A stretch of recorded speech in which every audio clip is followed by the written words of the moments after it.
Okay, so I just spent 75 minutes outside today, and I'm making this video for those of you who say you can't do it. For those of you who, like myself, have been diagnosed with lupus. I was diagnosed with lupus 7 years ago. And 7 years ago, I could not spend time outside. I would go outside and I would get so weak.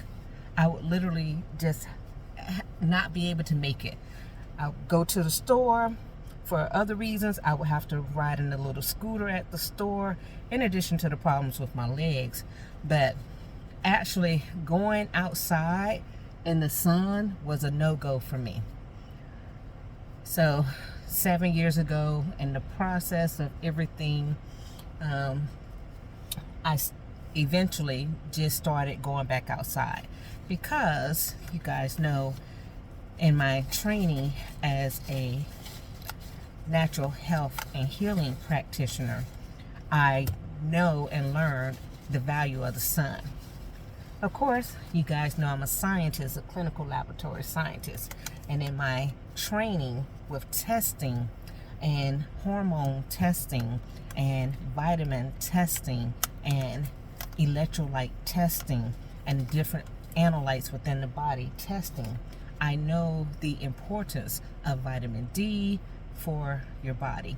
And I understand also that you can take a vitamin D supplement and you may not be able to absorb it. So I understand that it's not just about getting the vitamin D in a supplement form, which a lot of people end up doing and it doesn't work.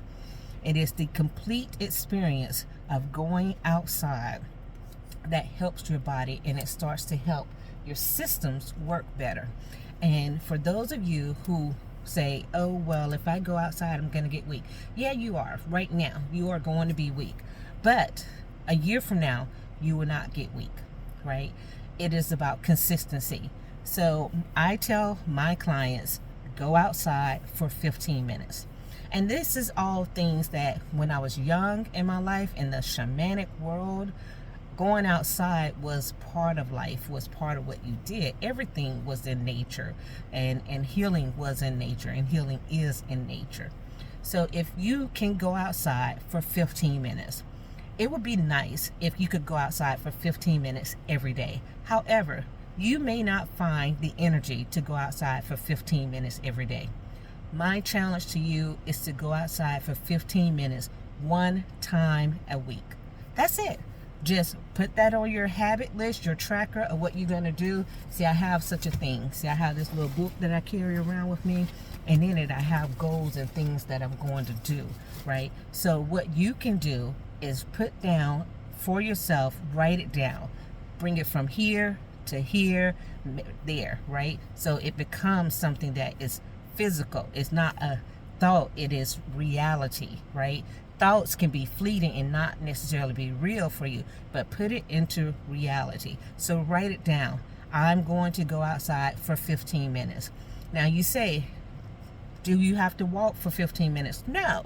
Do you have to run for 15 minutes? No. Do you have to jog for 15 minutes? No.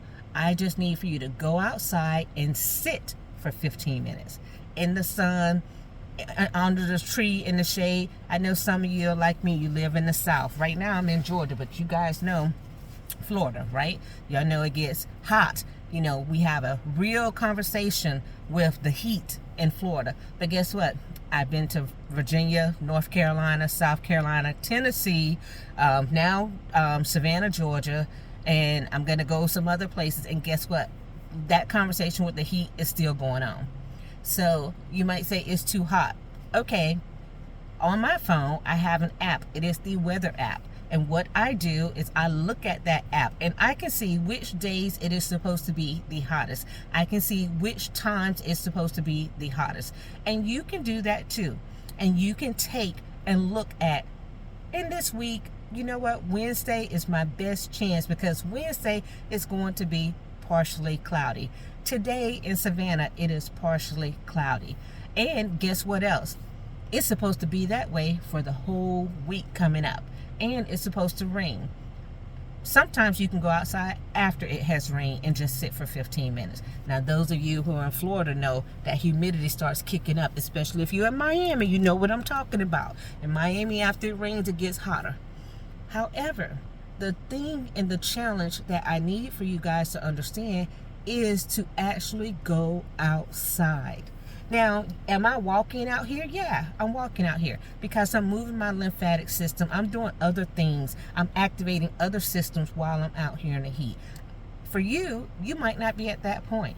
You might be able to just go out, sit, get really, really drained, have somebody help you go back in the house. Do that 15 minutes, one time a week, and then when you're good with that, when it starts feeling decent to you, you up that and say, maybe I'm going to go outside and sit for 15 minutes 2 times a week. Or maybe I'm going to go outside and sit for 20 minutes 1 time a week. Whatever works for you. Now, when I was doing it before, I broke it up in different sections. And at that time, I had a partner, and that partner was able to take me and drive and help me, get to places because I couldn't do all of that for myself.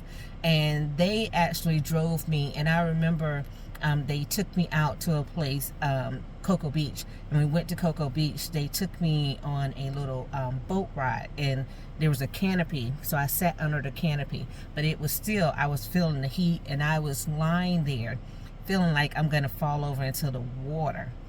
And all of a sudden, a manatee came underneath it was a catamaran that we were on. And I got so much energy after seeing that manatee. And then I was able to sit up and enjoy the rest of the time. I was still outside in the heat. I was still in the middle of a lupus flare. I was still having all of these crises going on in my body. But seeing that manatee gave me energy enough to where, and we got stuck. It was the best thing ever because we got stuck out there because the boat stopped working. Somebody had to come get us. It was a whole big ordeal, but my energy was still there. Okay. And that partner was on the good side of things with that partner was that they were able to actually help me do those things because I couldn't do it on my own. And if you're in a situation where you can't do it on your own, many blessings to you, many thoughts of healing for you. Sometimes you might have to start with opening a window in your house and letting the sun shine in that way. Okay. If you can't go outside, you don't want to sit with the window closed. You want to open the window and let the sun, let that light hit you, let it be there on your body. Start where you can. Okay. Open a door in your house and sit in front of the door. Okay.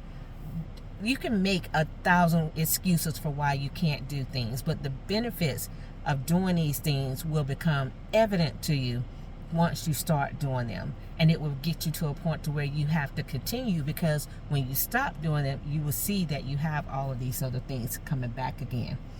All right. So today it's about 85, 87 degrees outside. I was out here walking in an overcast day, 75 minutes. 2 weeks ago, I was outside in 90 plus degree weather, walking for 90 minutes that time. Last weekend, I was back in Florida. All I was doing was driving. It was 101 degrees outside, and I was going in and out, running back and forth to stores, and my energy was zapped. And I was like, why? I've been doing so well. And that's because I wasn't drinking this. My tea. Got that with me. So, different times, different things. Do what you can when you can, but do something. Doing nothing is going to keep you stuck. Doing nothing is going to allow the autoimmune disease or whatever you have in that essence. I say autoimmune disease because that's what's going on right now, to continue to actually attack you. Doing things, giving your body the energy it needs, having the hormones convert, is going to help you, right? It's going to help you in your healing. Will you completely heal? For some of you, yes. For some of you, no. And there's different reasons for that. But regaining some of your mobility is important. Regaining some of your life. I can't do everything that I used to be able to do 7 years ago, and it's frustrating. But there's a lot that I couldn't do 7 years ago that I can do now, right? So regaining things is the key. And you're going to have to look at your whole life and look at how you think about life and how you approach life. And if you're going to approach life as, I have this ease and it's going to take me out, then that dis-ease is going to take you out.